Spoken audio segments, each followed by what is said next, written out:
नमस्कार मित्रांनो, मी तुम्हाला आज एक मोटिवेशनल कहाणी सांगते। एका छोट्या गावात रोहन नावाचा मुलगा राहत होता। तो खूप मेहनत करायचा, पण प्रत्येक वेळी अपयश त्याच्या वाट्याला यायचं। परीक्षेत कमी गुण, नोकरीच्या मुलाखतीत नकार आणि व्यवसायातही तोटा। एक दिवस तो पूर्णपणे खचला।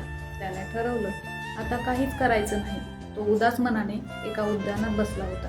तेवढ्यात एक वृद्ध माणूस त्याच्या शेजारी येऊन बसला। वृद्ध म्हणाले, बाळा, झाड कापणारा माणूस एका घावात झाड पाडत नाही, 100 घाव घालावे लागतात, पण लोकांना फक्त शेवटचा घाव दिसतो। हे वाक्य रोहनच्या मनाला भेटलं। दुसऱ्या दिवसापासून त्याने पुन्हा सुरुवात केली। रोज थोडी थोडी मेहनत, रोज थोडी थोडी प्रगती, रोज थोडा थोडा अभ्यास, रोजची प्रगती। काही महिन्यांनी त्याला चांगली नोकरी मिळाली। नंतर त्याने स्वतःचा व्यवसाय सुरू केला आणि त्याला त्यातही यश मिळालं। तेव्हा त्याला समजलं, यश एका दिवसात मिळत नाही, पण रोज केलेली छोटी छोटी मेहनत एक दिवस मोठं यश बनतं। तर हार मानू नका।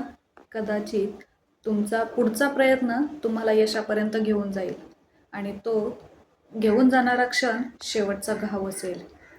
ही कथा आवडली असेल तर व्हिडिओला लाईक करा, शेअर करा आणि अशाच प्रेरणादायी कथा पाहण्यासाठी माझ्या चॅनलला सबस्क्राईब करायला विसरू नका। धन्यवाद।